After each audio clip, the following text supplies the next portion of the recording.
विचार मंचावरील सर्व मान्यवर, त्यामध्ये आमचे जुने मित्र प्राध्यापक बी पवार आणि अनौपचारिक शिक्षणामध्ये नवी मुंबईत जे प्रसिद्ध आहेत ते अण्णा त्रिभुवन.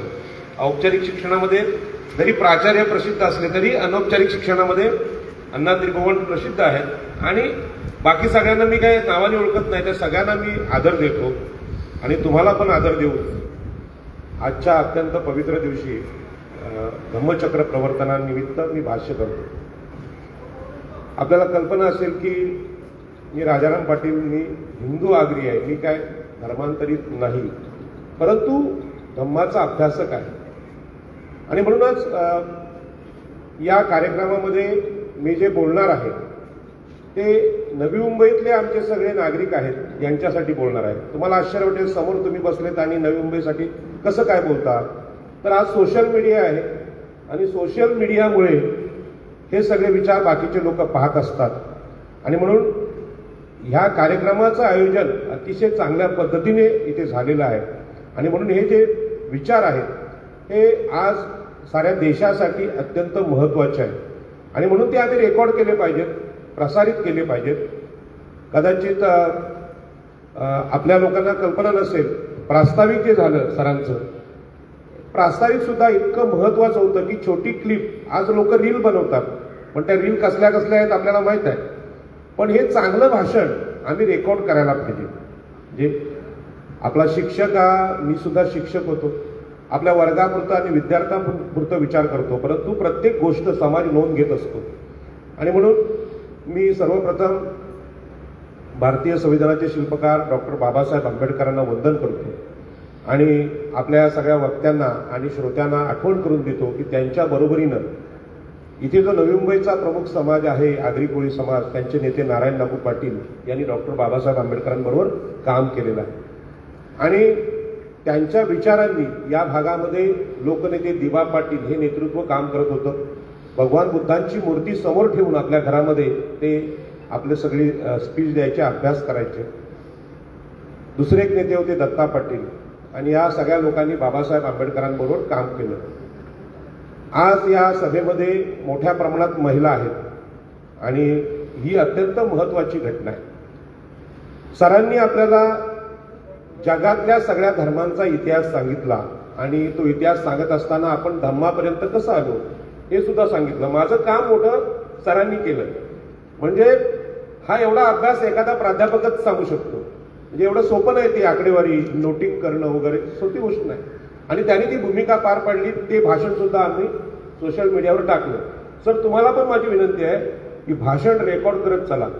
मी डॉक्टर बाबासाहेब आंबेडकरांना यासाठी मानतो की या महान मानवानं आपली प्रत्येक गोष्ट आमच्यासाठी लिहून ठेवली. मला सगळ्यात कौतुकाची गोष्ट ही वाटते की पंडित जवाहरलाल नेहरूंसोबत जेवत असताना डॉक्टर बाबासाहेब आंबेडकरांचा फोटो आहे. म्हणजे आपल्या कर्तृत्वाने डॉक्टर बाबासाहेब आंबेडकरांनी जी देशामध्ये विषमतेविषयी चर्चा होती ती विषमता संपवून टाकलेली आहे आणि सन्मान एक मिळवलेला आहे. पण तो जेवणाचा फोटो सुद्धा आज आम्हाला मार्गदर्शक ठरतो. आणि म्हणून आज पूर्वी कॅमेरा म्हणजे रोल संपेल, लोक बोलायचे जास्त फोटो नका काढू. मोबाईलमध्ये असं काय राहिलेलं नाही, रोल काय संपत नाही, आपल्या प्रत्येकाच्या हातात मोबाईल आहे, पण आम्ही त्याला महत्त्व देत नाही. प्राचार्य सर, मी तुम्हाला सांगतो, शिक्षकाचं प्रत्येक लेक्चर जर रेकॉर्ड केलं तर शिक्षकावर पण जबाबदारी येते, मी काय बोललं पाहिजे, अभ्यास करूनच बोललं पाहिजे. आणि रेकॉर्ड होत नसेल त्याला काय टाइमपास चालतो कुठलाही. मी स्वतः शिक्षक होतो, पहिलीपासून 12वी पर्यंतच्या क्लास टीचरशिप मी अनुभवलेली आहे. तर भाषण रेकॉर्ड करणं हे अत्यंत महत्त्वाचं आहे. आणि बाबासाहेब आंबेडकरांचे जे साहित्य आहे ते आज नसतं तर फार गोंधळ उडाला असता. आणि म्हणून सरांनी जे संदर्भ दिले, संदर्भ ग्रंथ दिले, ते अत्यंत महत्त्वाचे आहे. या शाळेच्या प्रांगणामध्ये इथे कोपऱ्यामध्ये एकदा शिबिर होतं, दिवाळीचं धम्मशिबिर होतं. आणि या धम्मशिबिरामध्ये पुण्याचे एक प्राध्यापक विजय गायकवाड नावाचे ग्रस्त होते आणि मला अण्णांनी जिथं आणलं होतं, अशोक अंकुश होते. त्यावेळी मला त्यांनी एक आठवण करून दिली. ते पण अभ्यासक होते, प्राध्यापक होते. त्यांनी सांगितलं की कारण्याला जी एकवीरा आई आहे तीच महामाया आहे आणि तीच भगवान बुद्धांची आई आहे. आणि या अनौपचारिक शिक्षणातून, म्हणजे शाळेतले लेक्चर चालत होते परंतु शिबिर या शाळेत झालं होतं, त्या शिबिरामध्ये ही घटना घडली आणि मी विचार करायला लागलो की भगवान बुद्धांच्या सगळ्या जीवनाशी इथल्या भूमिपुत्र आगरी कोळी कराडी समाजाचा काय संबंध आहे का, याची सुरुवात या शाळेतून झाली. आणि त्या ती रूम होती तिकडची, खीर वगैरे वाढली होती, मी जेवलो तिथे आणि ही घटना घडली. म्हणजे शाळेतल्या शिक्षणाबरोबरच अनौपचारिक शिक्षण हे महत्वाचं आहे. मी तुमच्याशी आता बोलणार आहे अनौपचारिक बोलणार. खरोखर आजच्या या सभेमध्ये महिलांची मोठी संख्या असल्यामुळे मी महात्मा ज्योतिबा फुलेंची आठवण इथे करतो. महात्मा ज्योतिबा फुलेंनंतर या देशावर जी गुलामी आली त्या गुलामगिरीचं वर्णन करताना महात्मा ज्योतिबा फुले सांगतात की या देशामध्ये पहिल्यांदा गुलाम हे स्त्रियांना केलं गेलं. स्त्री, शूद्र आणि अतिशूद्र असा तो शब्द आहे. आणि स्त्रियांना गुलाम केलं म्हणजे काय हे तुम्हाला सांगायला शिक्षण नाकारलं. आज तुम्ही सगळ्या महिला उत्तम शिकलेले आहात, तुम्ही ऐकू शकता, तुम्ही लिहू शकता, पण इथपर्यंत येण्यासाठी जी प्रक्रिया आहे ही प्रक्रिया अशीच घडलेली नाही. आता आपल्याकडे शाळेमध्ये पाठ्यपूजन चालतं आणि ते सांगतात की बाबा आपली सरस्वतींनी हे शिक्षण आम्हाला दिलं. म्हणजे हा गैरसमज सगळ्या देशात आजही आहे. आपण कितीही सांगितलं की स्त्री शिक्षणाची सुरुवात सावित्रीमाईंनी केली तरी लोक ऐकत नाही. ते म्हणतात सरस्वतीनेच ही सुरुवात केली. मग इतिहासाचा असा वास्तव आणि डोळस अभ्यास केल्यावर लक्षात येतं की या देशातल्या स्त्रियांना जी गुलामी लागली गेली होती ती शिक्षण नाकारून. आणि समजा आम्ही सगळे पुरुष इथे बसलेलो आहोत सर, इथे आपल्या विचारमंचावर आज एकही स्त्री नाही, म्हणजे आम्ही एका गोष्टीला मुकलेलो आहोत. कुठली तरी एक तरी माता इथे असली पाहिजे. तर स्त्री शिक्षणाची सुरुवात आपल्याकडे अलीकडे झाली. म्हणजे महात्मा ज्योतिबा फुलेंच्या पत्नीने ती सुरुवात केली आणि म्हणून आपण इथपर्यंत स्त्री आलो. त्याच्या अगोदर भगवान बुद्धाच्या काळामध्ये सुद्धा भिक्खू संघाची स्थापना झालेली आहे. परंतु महाप्रजापती गौतमी सांगते, तथागत गौतमाना, की जर पुरुषांना अनंत होण्याचा म्हणजे प्रचलित भाषेत मोक्ष भक्ती मिळवण्याचा जर अधिकार असेल तर स्त्रियांना काय नाही. आणि मग भिक्खुनी संघाची स्थापना होते. म्हणजे हे स्त्री स्वातंत्र्याचा विषय आहे. पण नंतर जी पुन्हा गुलामी आली त्यामध्ये गुलामीमध्ये आम्हाला हे सगळं नाकारलं होतं. मी या सगळ्या महिला आहेत, या महिलांना विचारतो, यामध्ये एखादी नवी मुंबईतली जन्म घेतलेली कुठली महिला आहे का? आहे कोण? नाही. म्हणून हे सांगावं लागतं की या नवी मुंबईतल्या ज्या महिला आहेत त्या 2500 वर्षापूर्वीच्या भगवान बुद्धांच्या स्त्री पुरुष समतेशी कशा जोडलेल्या आहेत, म्हणजे त्याचे काही अंश इथे आहेत. आणि त्यामध्ये त्या महिला लग्नामध्ये हुंडा घेत नाहीत. आता महाराष्ट्रात तुम्हाला माहिती आहे आर्ची आणि परशाचं प्रकरण, ऑनर किलिंग असेल, हुंड्याचं असेल, हुंड्यासाठी अनेक महिलांना मारलं जातं.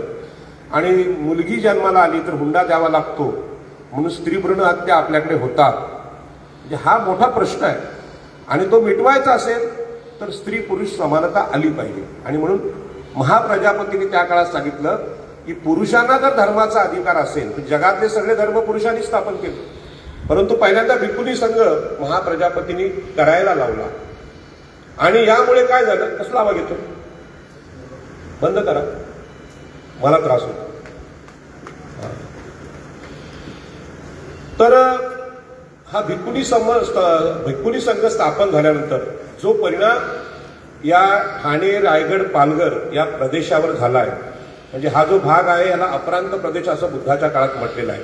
ठाणे, रायगड, आज तुम्ही मुंबईमध्ये काम करता, या भागामध्ये तुम्हाला आश्चर्य वाटेल की 2000 वर्षापासून लग्न लावण्याचं काम आमच्याकडे महिला करतात. म्हणजे आगरी कोळी कराडी समाजामध्ये धवलारीन हा शब्द आहे.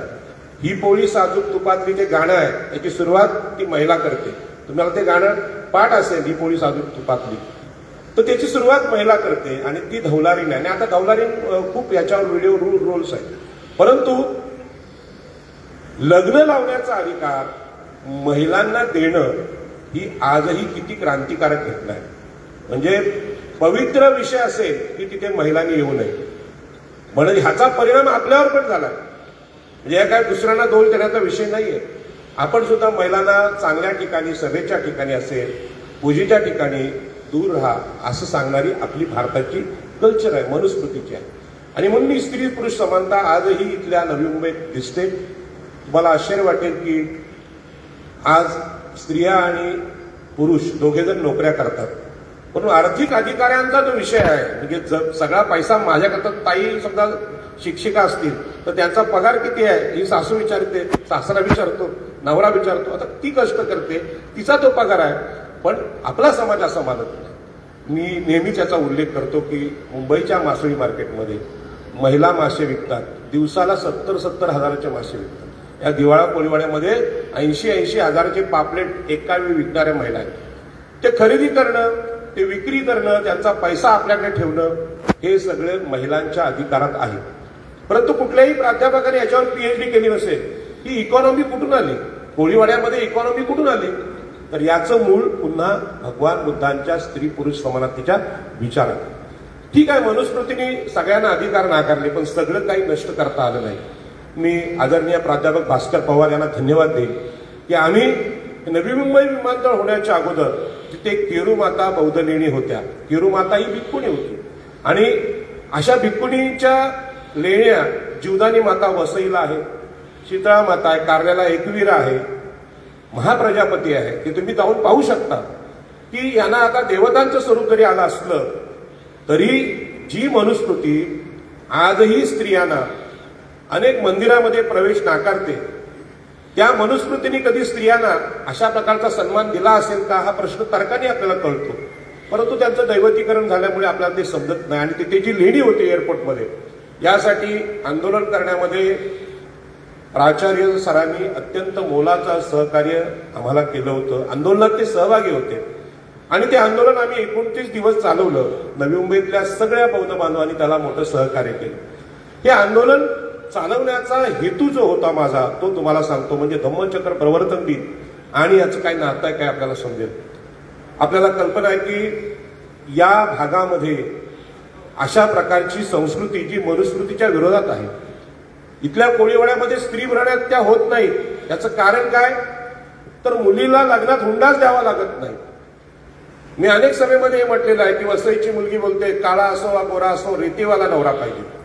नवऱ्याची जात, त्याचा रंग याला काही घेणं देणं नाही, त्यांनी मला सुखी केलं पाहिजे, हा उद्देश त्यामध्ये आहे. आणि या स्त्री स्वातंत्र्याचं एक गीत आहे. म्हणजे अशा प्रकारच्या महिला इथे आहेत. आणि एकीकडे आंतरजातीय लग्न केलं की ऑनर किलिंग होते, हे आपण बघतो, रोज पेपरला येते. मग ही जी संस्कृती आहे ती मनुस्मृतीची आहे. भगवान बुद्धाची संस्कृती स्त्री पुरुष समानतेची आहे. आता आपण संविधानाच्या काळात आहोत, परंतु आमचं जीवनामध्ये विरोधाभास असेल, म्हणजे मनुस्मृतीच्या धर्माने आम्ही जगत असू तर आमच्या घरात पण अशा घटना घडतात. मुलगा मोठा की मुलगी मोठी, वंशाचा दिवा कुठला, अशा प्रकारच्या चर्चा होतात. आणि म्हणून नवी मुंबई एअरपोर्टमध्ये त्या लेणी वाचवण्याचं आम्ही आंदोलन यासाठी केलं की आज पीपल्स एज्युकेशन सोसायटीचं हे कॉलेज जिथे आहे ती भूमी सुद्धा भगवान बुद्धांची आहे. म्हणजे आज आम्ही इथे प्रतिमाचे पूजन केलं भगवान बुद्धांच्या, तर लोकांना आश्चर्य वाटेल की बाबा इथे सरस्वती का नाही, गणपती का नाही, पण 2500 वर्षापासून इथे भगवान बुद्ध या भूमीत आहेत. आणि म्हणून ते लेण्यांचं आंदोलन आम्ही केलं आणि हे सांगून दिलं की ठाणे, रायगड, पालघर, मुंबई या परिसर भगवान बुद्धांच्या लेण्यांचा, आंतरराष्ट्रीय व्यापारांचा परिसर होता. ठीक आहे, आता ते लेण्या तोडल्या गेल्या, कारण आपल्याला सरकार माहित आहे की सरकारकडे एवढी प्रचंड शक्ती आहे की रातोरात JCB लावून त्या लेण्या तोडल्या, त्यातले पुरावे आहेत ते नष्ट केले आणि तिथे अदानी विमानतळ आता सुरू होतंय. म्हणजे 2-3 दिवसात 8 तारखेला कदाचित त्याचं उद्घाटन होईल, पण विमान कालपासून उडायला लागले. आता जे आम्ही आंदोलन केलं ते फुकट गेलं का, तर नाही. लोकनेते दिबा पाटील हे डॉक्टर बाबासाहेब आंबेडकर, महात्मा ज्योतिबा फुले, सावित्रीबाई फुले, राजर्षी शाहू महाराज, भगवान बुद्ध आणि चारवाक यांना मानणारे महान असे नेते या भागात होते. 2 वेळा खासदार होते, 5 वेळा आमदार होते.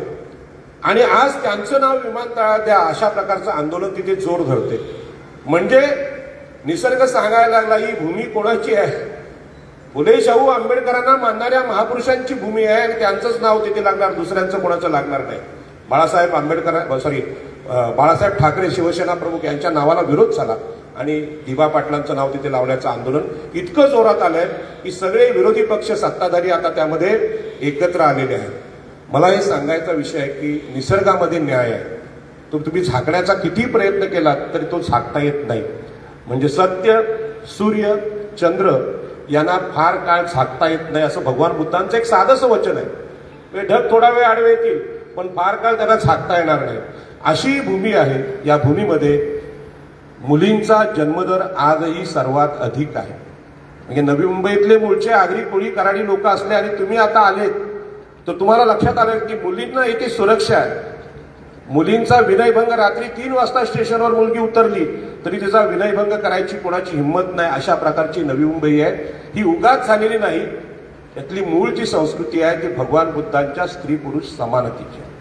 आणि म्हणून आजचा जो धम्मचक्र प्रवर्तक दिन आहे याची आजच्या महाराष्ट्राला देशाला का गरज आहे हा सांगण्याचा माझा मुद्दा आहे. अत्यंत व्यावहारिक मुद्द्यावर मी बोलणार आहे. मला माहित आहे की तुम्हाला घरी जायचं असेल परंतु हे भाषण तुमच्यासाठी किंवा इथल्या बसलेल्या लोकांसाठी नाही, नवी मुंबईसाठी आहे. आणि नवी मुंबईमध्ये जे काही वातावरण आता आहे ते पाहता आपल्याला कल्पना आली असेल की नवी मुंबईमध्ये किंवा मुंबईमध्ये मागच्या काळात जरांगे पाटील येऊन गेले. फार मोठा मोर्चा झाला आणि त्यांनी सांगितलं आम्हाला ओबीसींचं आरक्षण पाहिजे. ओबीसींचं म्हणजे शूद्रांचं. मनुस्मृतीमध्ये तुम्ही गेलात तर स्त्रिया या शूद्र आहेत म्हणजे हलक्या आहेत. आम्ही आगरी कोळी लोक आम्ही शूद्र आहोत आणि बाकी अतिशूद्र आदिवासी SC ST त्यांची अवस्था तर बिकट आहे. मग ज्यांनी क्षत्रिय म्हणून 16 मुख्यमंत्री या महाराष्ट्राचे झाले, महसूल मंत्री झाले, राज्यकर्ते झाले, मग त्यांना आरक्षण मागायची वेळ का आली याचं कारण असं आहे की डॉक्टर बाबासाहेब आंबेडकरांनी जे परिवर्तन या देशामध्ये केलं त्यामध्ये आम्हाला एवढंच माहित आहे बाबासाहेब आंबेडकरांमुळे आम्हाला शिक्षण भेटलं, शिक्षणामध्ये प्रवेश मिळाले, कॉलेजांमध्ये आम्हाला प्रमोशन पण भेटली, आम्हाला सरकारी नोकऱ्या पण भेटल्या. पण परिवर्तन केवळ ह्यामुळे आलं नाही. बाबासाहेब आंबेडकरांनी धम्मचक्र प्रवर्तन जे केलंय भगवान बुद्धांच्या नंतरच्या अगोदरचे हे वेगळे असतील परंतु स्वातंत्र्यानंतर हे जे घटना घडलेली आहे ही अत्यंत वेगवान आणि गतिमान समाजाला गतिमान करणारी घटना आहे. आणि म्हणून एवढ्या मोठ्या प्रमाणात महिला माझ्यासमोर बसल्यात. हे सगळे मान्यवर आहेत. त्या मान्यवरांच्या जीवनावर एक एक पुस्तक निघू शकतं. आदरणीय भास्कर पवार गावातून कसे आले असतील, त्यांनी काय संघर्ष केला असेल याची कल्पना मी करू शकतो. कारण तुम्हाला माहित आहे सकाळीच मी खैरलँकीचा व्हिडिओ बघितला. 5 एकर जमीन असलेला मालक लोक त्याच्या शेतामध्ये जमीन हे रस्ता मागतात आणि रस्ता नाही दिला तर त्या आईवर आणि बहिणीवर बलात्कार करणारा समाज याच महाराष्ट्रातला आणि याच देशातला. मग ही जी लोक वाचून त्यातून आलेली आहेत त्यांनी काही तुम्ही काही कमी संघर्ष केला नसेल परंतु याच्यावर विचार मंचावर कोणी बोलायला तयार नाही. राजकीय असू दे, धार्मिक असू दे, आर्थिक विषमतेचा विषय असू दे, पण हे आहे. मग अशा परिस्थितीमध्ये जरांगे पाटलांनी जेव्हा शूद्रांमध्ये ओबीसीमध्ये आरक्षण मागितलं तेव्हा सगळ्या महाराष्ट्राला प्रश्न पडला. अगोदर त्याच्या आपल्याला माहिती आहे EWS आरक्षण आलं आणि ब्राह्मणांनी सांगितलं आम्ही गरीब झालो आम्हाला EWS आरक्षण द्या. ज्यांनी या देशाचं शोषण केलं, ज्यांनी या देशावर राज्य केलं त्यांच्यावर वेळ का आली. बाबासाहेब आंबेडकरांची जी क्रांती आहे याच्यावर ठीक आहे पेपरला बातम्या येत नाहीत, फार मोठे ग्रंथ कोणी लिहित नाहीत, परंतु बदल जाणवायला लागले आणि हा बदल समतेचा आहे. आता समता यायला लागली. तुम्ही आम्ही शिकून मोठे झाल्यानंतर या लोकांच्या लक्षात आलं की आमच्याकडे सगळे शेती आहे, 60% जमीन आहे, पाणी आहे, सहकार आहे, राजकारण आहे, सगळं आहे. मग आमची मुलं अशी प्रगती का करत नाही हा प्रश्न महाराष्ट्राला पडलेला आहे की आम्ही असे का बदलत नाही. आणि तुम्ही बदललात. सरांकडे कॅमेरा मारा. सरांनी टाय कोट आज घातलेला आहे. एक SC समाजातला माणूस प्राध्यापक होऊन प्राचार्य नवी मुंबईत होतोय. ही जी गोष्ट आहे ती लोकांना ज्यांच्या मनामध्ये मनुस्मृती आहे त्यांना खुपायला लागली की खाली नोकर असलेले आमच्या शेतामध्ये काम करणारे लोक तर मालक होऊन जर आमच्यासमोर टायकोट घालून आले तर मग काय होईल देशाचं. हा त्रास डॉक्टर बाबासाहेब आंबेडकरांना पण झाला. आणि म्हणून डॉक्टर बाबासाहेब आंबेडकरांनी परिवर्तनाची जी सुरुवात या नवी मुंबई, ठाणे, रायगडमध्ये केली त्याचे आम्ही साक्षीदार आहोत. अलिबाग तालुक्यामध्ये डॉक्टर बाबासाहेब आंबेडकरांनी चरी या गावात, आम्ही सुद्धा शेतामधले लोक होतो, अंगावर फार कमी कपडे असायचे आणि दुसऱ्यांच्या शेतात गुलाम म्हणून काम करायचो. या गुलामांना तुम्ही जमिनीचे मालक व्हा म्हणून कसेल त्याची जमीन राहील त्याचं घर, अशा प्रकारचं आंदोलन अलिबागमध्ये चरी या गावात डॉक्टर बाबासाहेब आंबेडकरांनी केलं. तुम्ही कुठेतरी पिकनिकला कुठे जात असाल परंतु बाबासाहेब आंबेडकरांनी क्रांती या रायगड जिल्ह्यात केली, तिथे एकदा जाऊन या. आणि त्यामुळे कसेल त्याची जमीन राहील त्याचं घर कायदा आला आणि या देशातल्या 85% स्त्री शूद्रांना जमीन मालकी आणि घरांचाच अधिकार नव्हता. तो अधिकार या कायद्याने दिला. आज अनेक महिला इथे आहेत. जनरली घरावर नवऱ्याचंच नाव असतं, पत्नीचं नाव नसतं. खरं म्हणजे दोघांची असली पाहिजे. एका दारावर 2 असतील दारं तर एका दारावर स्त्रीचं आणि एका दारावर पुरुषाचं, म्हणजे पती पत्नीचं नाव असले. पण ही संपत्तीमध्ये समानता अजून आलेली नाही. डॉक्टर बाबासाहेब आंबेडकरांनी आंदोलन केलं आणि इथल्या जमिनीला आमची नावं लागली. आज तुम्ही आमच्या महिला म्हणजे आगरी कोळी महिला पाहिले असतील की 30-30, 40-40 तोळं सोनं, नंतर वगैरे बांगड्या वगैरे आहेत. ह्याचं मूळ कारण आहे, हे मूळ कारण डॉक्टर बाबासाहेब आंबेडकरांनी कुळ कायद्याचं आंदोलन नसतं केलं तर आम्ही आजही नोकर असतो. तुम्हाला असं वाटेल की नवी मुंबई ही पंचतारांकित आहे आणि बाकीच्या ग्रामीण भागातले अन्याय अत्याचार आहेत ते इथे नाही, परंतु ही अत्याचार इथे होते आणि त्या संपवण्यामध्ये डॉक्टर बाबासाहेब आंबेडकरांचं फार मोठं योगदान आहे. आणि यातून मग मनुस्मृती दहन झालं. ज्या मनुस्मृतीने आमच्या आईला, आमच्या मावशीला, आमच्या मुलीला अधिकार नाकारलेला आहे ती मनुस्मृती मला मान्य नाही. स्त्रियांनाही माहीत आहे का बाबासाहेबांनी यासाठी मनुस्मृती जाळली. त्यामध्ये स्त्री म्हणजे शूद्र, आम्ही ओबीसी शूद्र यांनाही अधिकार नाकारले.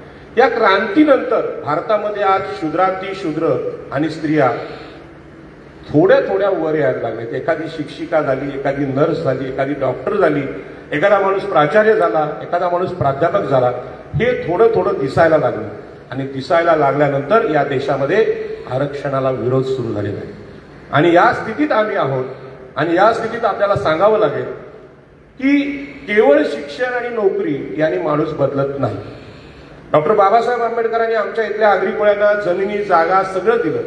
प्रचंड पैसा आला, गुंठ्याला 1 कोटी भाव आला, परंतु जे अपेक्षित परिवर्तन आहे ते दिसत नाही. म्हणजे आमच्या घरातला सगळ्यात जास्त पैसा आम्ही कशावर खर्च करतो याच्यावर माणसाचं जी नीतिमत्ता असते ती ठरते. आम्ही जर दारूवर अजूनही पैसे खर्च करत असू ते पैसे फार काळ टिकणार नाही. आणि म्हणून दारू पिऊ नका अशा प्रकारचा धम्मचक्र प्रवर्तनातला एक मोठा विचार आज नवी मुंबई किंवा सगळ्या आपल्या कोकणाला गरजेचा आहे. आणि म्हणूनच मी अत्यंत अभिमानाने सांगतो की बाबासाहेब आंबेडकरांचं योगदान या कोकणासाठी फार मोठं आहे. आणि हा जे कुळ कायद्याचं आंदोलन आहे त्यामध्ये डॉक्टर बाबासाहेब आंबेडकरांचे सहकारी म्हणून नारायण नागू पाटील यांनी काम केलं.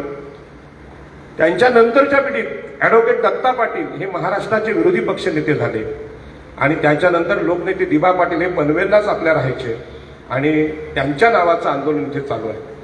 तुम्हाला आश्चर्य वाटेल की मी आदरणीय दत्ता पाटील यांना विचारलं की पाटील साहेब, आम्ही त्यांना दादा बोलायचो, डॉक्टर बाबासाहेब आंबेडकरांना तुम्ही मानता, हे डॉक्टर बाबासाहेब आंबेडकरांचा आणि त्यांचा सहवास इतका जुना होता की नारायण नागू पाटील यांच्या घरी बाबासाहेब आंबेडकर 20-20, 25-25 दिवस राहायचे. तिथे जाऊन त्यांच्याकडे भात आणि मासे खायचे, म्हणजे बोंबील, निवट्या, जिताडी खायचे, मित्रांना घेऊन जायचे. एवढी त्यांची मैत्री होती. आणि त्या मैत्रीतून त्यांनी समजावलं की तुम्हाला कसं परिवर्तन करायचं आहे आणि कुळ कायद्याचं आंदोलन उभं राहिलं. डॉक्टर बाबासाहेब आंबेडकरांनी इथल्या शेतकऱ्यांना जमिनीची मालकी दिली. त्या जमिनीच्या मालकीतून सातबाऱ्याला नावं लागली. आज नवी मुंबईमध्ये शिडको आल्यानंतर जमिनीला प्रचंड भाव आला. किती भाव आला म्हणजे 10-20 वर्षापूर्वी 50 लाख ते 1 कोटी रुपये गुंठा होता, परंतु आता शिडको ही जमीन विकते 7 कोटी रुपये गुंठ्याने. एका अशाच आंतरजातीय प्रेम प्रकरणामध्ये माझा वाहन चालक होता, तो गोसावी समाजाचा म्हणजे नागोबा सांभाळतात ते, आणि नांदेडची मुलगी होती मराठा समाजाची. त्यांचा प्रेमविवाह झाला. त्याच्यामध्ये आम्ही लढलो मुलीच्या बाजूने. तेव्हा त्यांनी सांगितलं की मी 100 एकरचा मालक आहे, पाटील आहे, कुठला नांदेडचा, तर या गोसाव्यालाही आमची मुलगी देणार नाही. मी सांगितलं शिकलेली मुलगी आहे, 12वी सायन्स, दोघेजण आहेत, लग्न झाले, याचं कन्यादान मी केलेलं आहे, अण्णांना माहीत आहे. आणि या मुलीच्या मागे आम्ही आहोत. NRI पोलीस स्टेशनला ती केस झाली. त्यामध्ये ते सांगत होते की आमची 100 एकर जागा आहे नांदेडला. मग दादा कुठल्या तुम्ही काळात आहात? तुम्ही पाटील आहात, आम्ही शूद्र पाटील आहोत, आम्ही हलके पाटील आहोत. आम्हाला बाबासाहेबांनी जमिनीचं मालक केलं, पण आमच्या 1 गुंठ्याला किंमत 5 कोटी आहे. मग तुमच्या 100 एकरची किंमत किती? 5 कोटी 100 एकर येते. प्रश्न आहे मनातल्या गर्वाचा, अभिमानाचा. आम्ही कोणीतरी मोठे पाटील आहोत. तर बाबासाहेब आंबेडकरांनी कोकणात असे पाटील तयार केले, ते शूद्र होते. आणि ह्या जमिनीला भाव आला. जमिनीला भाव आल्यानंतर आजचं चित्र तुम्ही नवी मुंबईचं पाहताय, एक वेगळं असं आधुनिक शहर जिथे स्त्री पुरुष समानता आहे.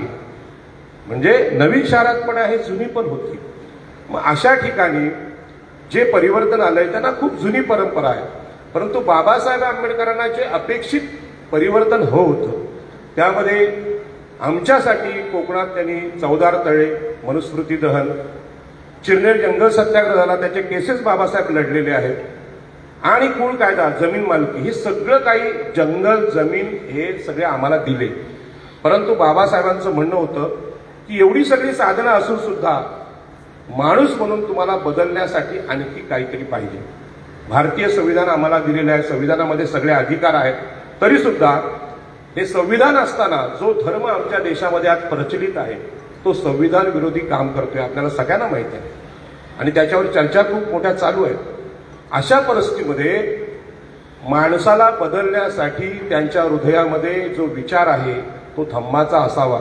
म्हणजे त्यातलं एकच गुण मी सांगितला की स्त्री पुरुष समानतेचा. बाकीचे जे विषय आहेत ते वेगळे आहेत, चोरी करू नये, दारू पिऊ नये, हे बाकीचे विषय आहेत. मग हा जो धम्म आहे तो धम्म इथल्या सगळ्या ओबीसीना जर मी जमिनींचा मालकी अधिकार दिलाय, सगळ्या प्रकारचे अधिकार दिलेत, शिक्षणाचा अधिकार दिलाय, आरक्षणाचा अधिकार दिलाय, तर धम्म सुद्धा त्यांनी स्वीकारला पाहिजे अशी त्यांची खंत आहे.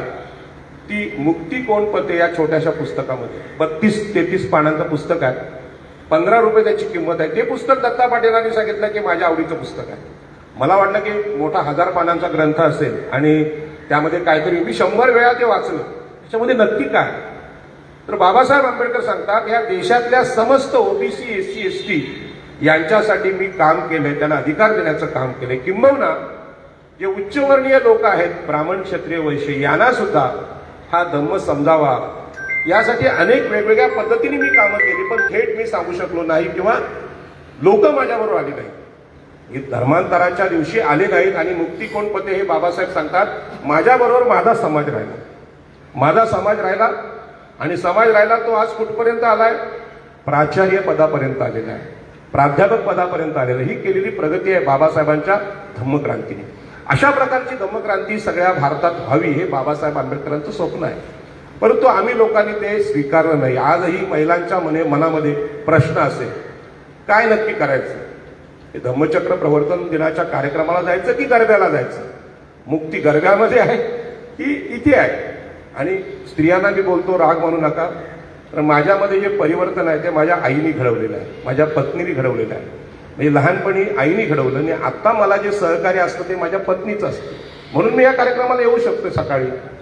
आणि एवढे स्वच्छ कपडे पुरुष नाही साफ करू शकतो, धुवू शकत नाही, ते महिलांचं काम आहे. आणि या महिलांनी जर ठरवलं तर बदल घडू शकतो. तुम्ही एखादं छोटं भाषण 2 मिनिटाचं गरब्यामध्ये करू शकता का, किंवा एखादं गाणं बाबासाहेबांचं गरब्यामध्ये घेऊ शकता. आता येत आहेत रील, काही लोक घेत आहेत गरब्यामध्ये गाणं, पण त्या स्त्रियांना मुक्त करण्याची फार मोठी गरज आपल्याकडे आहे. आणि स्त्रिया मुक्त झाल्या तर हा देश मुक्त होईल. हा महात्मा फुल्यांचा, सावित्रीबाईंचा विचार सत्य आहे, निसर्ग सत्य आहे.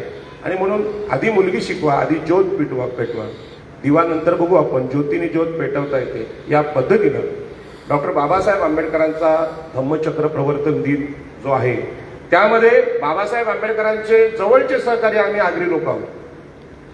कारण कोकणामध्ये बाबासाहेब आंबेडकरांची आंदोलनं यशस्वी झाली, बाकीच्या महाराष्ट्रात तसं दिसत नाही. आम्ही इथल्या सावकारांना हाकलून लावलं की जमीन आम्ही कसतो ती आमची आहे आणि ते आम्ही घेणार, आणि कुळ कायदा करून त्या जमिनी घेतल्या.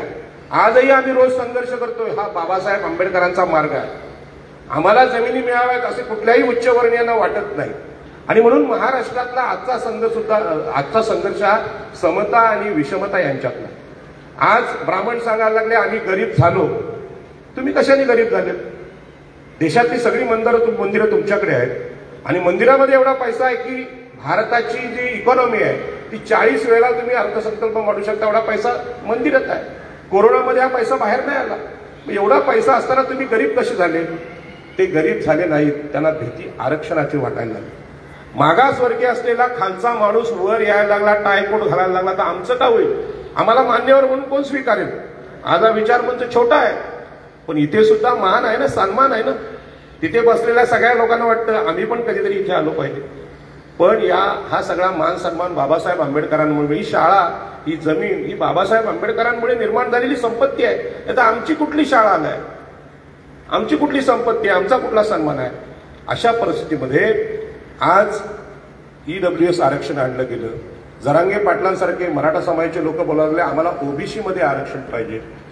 हे इथल्या देशातल्या संविधानानं, बाबासाहेब आंबेडकरांच्या चळवळीनं त्या उच्चवर्णीय लोकांचा केलेला पराभव आहे. आणि अशा परिस्थितीमध्ये आरक्षण टिकवणं म्हणजे समता टिकवणं ही आपली सगळ्यांची जबाबदारी आहे. आणि हे सांगत असताना आपल्याला हे पण सांगितलं पाहिजे की तुमच्याकडे जर सत्ता संपत्ती सगळं आहे, मग माणूस म्हणून तुम्ही बदलत का नाही? ते बदलण्याचं जे कारण आहे त्याचा अभ्यास आम्ही लोकांनी ह्या लोकांना सांगितला पाहिजे की आम्ही शिक्षणामध्ये मुलींना प्राधान्य दिलं पाहिजे, मुलींना शिकवलं पाहिजे, मुलांना शिकवलं पाहिजे, सगळ्यात जास्त पैसा पुस्तकांसाठी खर्च केला पाहिजे. हे जर केलं नाही तर आमची प्रगती होणार नाही. तो काळ गेला. आम्ही जमीनदार आहोत, आम्ही पेशवे आहोत, आम्ही सरंजामदार आहोत, याने काही देशाचा विकास झाला नाही. या देशातले ब्राह्मण म्हणायचे आम्ही सगळ्यात जास्त बुद्धिमान आहोत, क्षत्रिय म्हणायचे आम्ही सगळ्यात शूर आहोत, वैश्य म्हणायचे आम्ही व्यापारामध्ये हुशार आहोत. मग इंग्रज, पोर्तुगीज, फ्रेंच या जागतिक व्यापाऱ्यांनी तुमचा पराभव का केला? तुम्ही जर हुशार होता. कारण तुम्ही तसं काय नव्हतं, तुम्ही नुसतं फक्त जन्माधारित आम्ही श्रेष्ठ आहोत असं म्हणायचे. आणि आज सत्य बाहेर यायला लागलं. शूद्रांची मुलं पुढे यायला लागलेली आहेत. आणि हे जे परिवर्तन आहे हे बाबासाहेब आंबेडकरांच्या या धम्मक्रांतीमुळे झालेलं आहे. आज तरुण लोक तर्क करत नाहीत, प्रश्न विचारत नाहीत, व्यवस्थेला प्रश्न विचारत नाहीत. तिकडे मराठवाड्यातले शेतकरी पुरामध्ये वाहून गेले, त्यांना द्यायला पैसे नाहीत तुमच्याकडे. हा विमानतळ आहे, ही शेतकऱ्यांची जमीन होती, आगरी कोळी कारण्यांची, तो अदानीला दिला. काय संबंध होता? जर सरकारमध्ये चालवण्याची लायकी नव्हती तर तुम्ही अदानीला का तुम्ही जमिनी घेतल्या तर तुम्ही चालवायचा होता. शेतकऱ्यांना कधीच सांगितलं नाही हा विमानतळ खाजगी आहे. सगळी बंदरं, सगळी विमानतळ, सगळे खाजगी प्रकल्प आता खाजगीकरणाने उद्योगपतींच्या हाती चाललेले आहेत. शाळा आणि कॉलेजेस यांचं सुद्धा लवकरच खाजगीकरण होणार आहे. काही लोकांना रिटायर पण होणार नाहीत असे निर्णय झालेले आहेत. आणि अशा परिस्थितीमध्ये डॉक्टर बाबासाहेब आंबेडकरांनी देशाचे सार्वजनिक प्रकल्प हे लोकांच्या नावावर असले पाहिजेत, तरच आपल्या नोकऱ्या टिकतील, तरच आरक्षण टिकेल. बरं, आरक्षण म्हणजे भीक नाही. तुम्ही 1000 वर्ष आमचं शोषण केलेलं आहे. आत्ता 1932ला आमचं आंदोलन झालं जमिनींचं, तोपर्यंत आमच्या नावावर जमिनी नव्हत्या. सगळ्या पेशव्यांच्या नावावर ही गाव होती. आणि ह्या जमिनी आत्ता आम्ही मिळवल्या. आत्ता कुठे नोकरी लागलेली आहे? ओबीसी म्हणून मी सुद्धा प्राथमिक शिक्षक होतो, पण मला 2 नोकऱ्या गमवाव्या लागल्या. त्याचं कारण हेच आहे, हे उच्चवर्णीय लोक आपल्याला नोकरी टिकून देत नाही. आता बघा, अँटी करप्शनवाले सुद्धा मागे लागलेले आहेत. आपले लोक कसे अडकतात ऍडमिशनमध्ये, याच्यामध्ये त्याच्यामध्ये, आणि त्यांना कसं बाजूला करता येईल. म्हणून आपण अत्यंत सावधपणे भगवान बुद्धांच्या पंचशिलाचं अनुकरण करून वागलं पाहिजे, नंतर तुमच्या नोकऱ्या सुद्धा धोक्यात आहेत. आणि आज नवी मुंबईतली सगळी गावठाणं सरकारने अनधिकृत आहे असं म्हटलेलं आहे. आम्ही ते तोडून टाकू. जी मूळ गावं आहेत, पहिलं म्हणजे इथल्या बौद्ध लेण्या तोडल्या, त्या काय अनधिकृत बांधकाम नव्हतं, त्याला 2000 वर्षाचा इतिहास होता, परंतु तोडल्या कारण त्यांना त्याची भीती वाटते. बुद्धांचा समतेचा विचार हा नवी मुंबईमध्ये जागृती आणेल आणि क्रांती करेल. आज दिबा पाटलांचं आंदोलन जे उभं राहिलंय ते आम्ही केलेल्या त्या आंदोलनाची दुसरी पायरी आहे. आणि या स्थितीमध्ये भगवान बुद्धांची जी धम्मक्रांती आहे ती धम्मक्रांती किती महत्वाची आहे तुम्ही सिद्ध केलेली आहे. 2-2.5 हजार वर्षापूर्वी कारल्याला आम्ही जायचो, इथून नवी मुंबईतून, वसईतून आम्ही जायचो. लोकांना त्याचं कारण माहीत नव्हतं. आता आगरी कोळी समुद्राच्या किनारी त्यांची अनेक मंदिरं आहेत, पण ते कारल्याला जायचा संबंध काय? तर त्या ज्या लेण्या आहेत त्या लेण्या, त्यांचा आमचा संबंध कोलीय वंश म्हणून, भगवान बुद्धांची आई ही कोलीय वंशातली महामाया एकविरा, ती आमची आई आहे. आणि तुम्हाला माहित आहे शुद्धोधन महाराज जे आहेत ते शाक्य वंशातले आहेत. जो कोलीय वंश आहे तो आजही या कोकणामध्ये समुद्र किनारपट्टीवर आहे. छत्रपती शिवाजी महाराज आणि सम्राट अशोक यांना त्यांना आरमाराची जबाबदारी दिली, आंतरराष्ट्रीय व्यापाराची जबाबदारी दिली. परंतु यांच्या बाबतीत इतिहास लिहिण्याचं काम आमच्याकडे झालं नाही. जशी भीमा कोरेगावची लढाई आहे त्यामध्ये आमच्या पूर्वजांचा पराक्रम आम्ही सिद्ध केला, अशाच प्रकारचे पराक्रमी लोक इथले लोक आहेत. तुम्हाला मी अभिमानाने सांगेन की मच्छी मार्केटमध्ये आमच्या महिला मच्छी विकतात आणि त्या मार्केटमध्ये जगातले सगळे लोक येतात. मुंबईत ताज हॉटेलकडे गेलात तर युरोपियन लोक मार्केटमध्ये येतात, मुस्लिम येतात, ख्रिश्चन येतात, सगळे येतात. पण त्या मार्केटमधल्या कोळणीचा विनयभंग केल्याची एक तक्रार कधी आली का? का नाही आली? तिच्या हातात शस्त्र आहे कातीचं, आणि ती विचारत नाही नवऱ्याला फोन करून माझा विनयभंग होतोय मी काय करू, भावाला विचारत नाही. म्हणजे द्रौपदीने जशी मदत मागितली कृष्णाकडे, भाऊराया हे वाचव, आमची कोणी नाही मागत, आले त्याला उभं कापायची हिंमत आजही तिच्यामध्ये. म्हणजे महिला ह्या दुर्बल नाहीत, फक्त त्यांच्या शक्तीची जाणीव त्या विसरलेल्या आहेत. आणि ही जाणीव भगवान बुद्धाच्या काळापासून सावित्रीमाईपर्यंत, जिजाऊंपर्यंत आमच्याकडे करून देण्याचं जे काम आहे ते सुरू आहे. आणि म्हणून धम्मचक्र प्रवर्तन दिन ही साधी घटना नाही. मी आगरी समाजाच्या वतीने खंत व्यक्त करतो की डॉक्टर बाबासाहेब आंबेडकरांनी आम्हाला जमीन, पाणी, जंगल यांचे अधिकार दिले, परंतु ज्यावेळी बाबासाहेब आंबेडकर धर्मांतर करत होते, धर्मांतर हा शब्द इतका भयानक करून ठेवलेला आहे की सावरकर, संघ परिवाराने सांगितलं धर्मांतर म्हणजे राष्ट्रांतर, म्हणजे देशद्रोह. परंतु धर्मांतर काय आहे? धर्मांतर म्हणजे माणसाच्या प्रज्ञेचा विकास, विज्ञानवादाचा विकास. आम्ही काम कष्टरहित साधं कसं करावं याचं संशोधन करण्याची आयडिया आहे, ही विज्ञानवादाने येते. आज आमचे सफाई कामगार चढतायत त्या गटारांमध्ये, पण मानवी हस्तक्षेप कमी करून रस्त्यांची स्वच्छता कशी करायची अशा मशिनरी आल्यात नवीन. पण तुम्हाला फुकटचे कामगार पाहिजेत, ते लोक आमचे काम करतात, पण त्यांच्यावर आम्हाला काय करता आलं पाहिजे? शाळेमधल्या शिक्षकांनी संशोधन केलं पाहिजे, विज्ञानाचे प्रयोग आम्ही करतो, पण शेती लावताना, मासे साफ करताना एखादा ग्लोव्ज आम्ही जर संशोधित करू शकलो तरी ते मोठं संशोधन. महिलांना तो ग्लोव्ज पाहिजे, त्यांचे हातपाय सडतात त्यामध्ये अजूनही. मग शिकलेल्या महिलांनी सांगितलं पाहिजे ताई असा ग्लोव्ज मिळतो किंवा पायामध्ये घालायचे मोजे मिळतात, तुम्ही चिखलात जाता. पण आम्ही ह्याच्यावर संशोधन करत नाही. आमच्या मावशीचे, आमच्या आईचे जे हाल आहेत ते बदलायचा आम्ही प्रयत्न करत नाही. आता भांडी घासायच्या सुद्धा मशीन आलेल्या आहेत, पण भांडी महिलांनीच घासल्या पाहिजेत, त्यांनी गुलामीच केली पाहिजे. ही गुलामी संपवण्यासाठी आम्ही संशोधन करू शकतो. हा खूप मोठा विषय आहे. पण नवी मुंबईतल्या माझ्या सगळ्या आगरी कोळी बांधवांना मी सांगेन की आज जरांगे पाटलांवर जी परिस्थिती आलेली आहे ती परिस्थिती अशीच आलेली नाही, ठरवून केलेलं आहे की आरक्षण संपवून टाका, यामध्ये घुसखोरी करा. आणि आपल्याला सांगता आलं पाहिजे या देशात जे शोषक होते शोषक आहेत, जे शोषित आहेत ते शोषित आहेत. आम्ही सगळे शोषित आहोत, तुम्ही शोषक आहात. तुमच्यापासून वाचवण्यासाठी आरक्षण डॉक्टर बाबासाहेब आंबेडकरांनी दिलं. आणि तुम्हाला सुद्धा या मनुस्मृतीच्या अग्नीतून वाचायचं असेल तर तुम्हाला भगवान बुद्धांशिवाय पर्याय नाही. माणूस म्हणजे कोण, माणूस म्हणून कसं जगायचं हे भगवान बुद्धांनी सांगितलेलं आहे. आजच्या या कार्यक्रमामध्ये आदरणीय पवार सर यांनी मला बोलायची संधी दिली. खरं म्हणजे हा धम्मचक्र प्रवर्तन दिन आहे. काही विचारवंतांचं असं मत असू शकतं की जे लोक अजूनही हिंदू आहेत त्यांना कशाला बोलायला द्यायचं, परंतु हिंदूंच्या सभेमध्ये मी भगवान बुद्धांबद्दल बोलूच शकत नाही. ते किती जरी बोलले की दशावतारामध्ये आम्ही भगवान बुद्धांना स्वीकारले, परंतु भगवान बुद्धांना ते स्वीकारत नाही. कुठल्याही देवाऱ्यात भगवान बुद्ध दिसत नाहीत हिंदूंच्या, हे वास्तव आहे. आणि आता तर जास्त राग आहे, कारण भगवान बुद्धांना या भारतामध्ये समोर आणण्याचं काम ज्या लॉर्ड कनिंघमनी जे जमीन खोदून केलं आणि सांगितलं जमिनीखाली भगवान बुद्धच आहे. पुरातत्व विभाग जर नसता तर हे सत्य नसतं आलं. आणि आता भगवान बुद्धांना जर मांडायचं असेल सगळ्या भारतामध्ये तर अत्यंत अवघड गोष्ट आहे. आपल्या सहकार्यामुळे आम्ही हे सगळं मांडायचा प्रयत्न करतो, पण स्त्रियांवर याची फार मोठी जबाबदारी आहे. आणि म्हणून स्त्रियांच्या भाषेत भगवान बुद्ध समजावायचं असेल तर महात्मा फुल्यांची जी क्रांती आहे ती क्रांती अत्यंत महत्वाची आहे. स्त्री शूद्राती शूद्रांना या देशाने पुन्हा गुलाम केलंय. फुले शाहू आंबेडकरांचा विचार आता बाजूला सरतोय. ब्राह्मणांनी ईडब्ल्यूएस आरक्षण घेतलं, आरक्षण हा शब्द तिथे आहे. फुले शाहू आंबेडकरांचे फोटो आहेत का त्या विचारमंचावर? जरांगे पाटलांच्या सभेत आहेत का फोटो? नाहीत. म्हणजे ते प्रामाणिकपणे आरक्षण मागत नाहीत, ते सांगतात तुम्हाला आरक्षण मिळाल्यामुळे तुम्ही जे चांगले कपडे घातले त्या मावशीने त्याचा राग आहे. पांढरी शुभ्र साडी आहे ना ती तुमच्याकडे आलीच कशी? ती चिखलात मागलेली पाहिजे, फाटलेली पाहिजे, आणि मस्त चष्मा लावून पर्स घेऊन मावशी बसली कशी ते? ह्याचा राग आहे त्यांना. आणि हा आपल्याला कळला पाहिजे, आपल्याला समजला पाहिजे. आणि त्यांना पण सांगितलं तुमच्या दुःखाचं मूळ कारण हे बुद्धांनी सांगितलेलं आहे.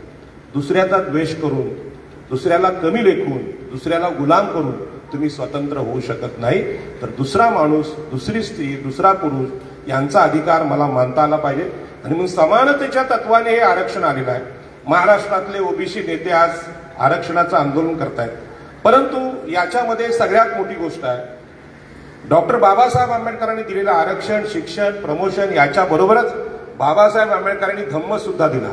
एकीकडे मनुस्मृती घरात ठेवायची, मनुस्मृती डोक्यात ठेवायची, हुंड्यासाठी आपल्याच मुलीला जाळायची, हुंड्या म्हणजे स्त्री मनुस्मृतीमुळे प्रचंड पैसा कर्ज काढायचं, लग्नामध्ये मोठेपणा दाखवायचा आणि मग आत्महत्या करायची. या सगळ्या गोष्टींना पर्याय भगवान बुद्धाचा विचार आहे, समतेचा विचार आहे. हे सांगण्याची जबाबदारी सुद्धा आमच्यावर आहे. आणि म्हणून मी सगळ्या आयोजकांना धन्यवाद देतो की साऱ्या देशाला आणि महाराष्ट्राला, नवी मुंबईला जागं करण्याची जबाबदारी आपली आहे. आणि म्हणून माझ्यापेक्षा तुम्ही हुशार आहात, अभ्यासक आहात, तुमच्याकडे संदर्भ ग्रंथ घरामध्ये आहे. छोट्या छोट्या रील घरात बसून तुम्ही करू शकता आणि या महिलांना जागं करू शकता की तुम्हाला आसाराम बापू मुक्ती देऊ शकत नाही, तर भगवान बुद्ध आणि महात्मा ज्योतिबा फुले, सावित्रीबाई मुक्ती देऊ शकतात. पण या सगळ्या महापुरुषांना आमच्याकडे छोटं दाखवलं जाते. मी आपली माफी मागतो. पहाटे लवकर उठून मी उरडवरून इथे आलो आणि या कार्यक्रमाची संधी माझ्यासाठी फार महत्वाची आहे. आणि ह्याच्या पुढच्या प्रत्येक सभेत आपण काळजी घ्या, भाषणं रेकॉर्ड केली पाहिजेत. आपण समोर बसतो, पिशवीमध्ये मोबाईल असतो, तो रेकॉर्ड करत नाहीत आणि मग बोलतो समाजात असं का चाललंय. रील ह्या वाईट येत असतात, पण चांगल्या रील पण आल्या पाहिजेत. सोशल मीडियाचा उपयोग आम्ही चांगल्या पद्धतीने केला पाहिजे अशी विनंती आपणा सर्व ज्येष्ठ शिक्षक असतील, शिक्षिका असतील यांना करतो. आमचे कोळी साहेब करावेचे आहेत. हे करावे गाव एवढं मोठं आहे प्रसिद्ध की करावे गावातला एक माणूस साधी बोट घेऊन श्रीलंकेत गेला होता. या अलीकडची घटना आहे. आणि श्रीलंकेत आम्ही नेहमी प्रवास करायचो घारापुरीच्या मार्गे. हे आंतरराष्ट्रीय ट्रेड सेंटर ते होतं.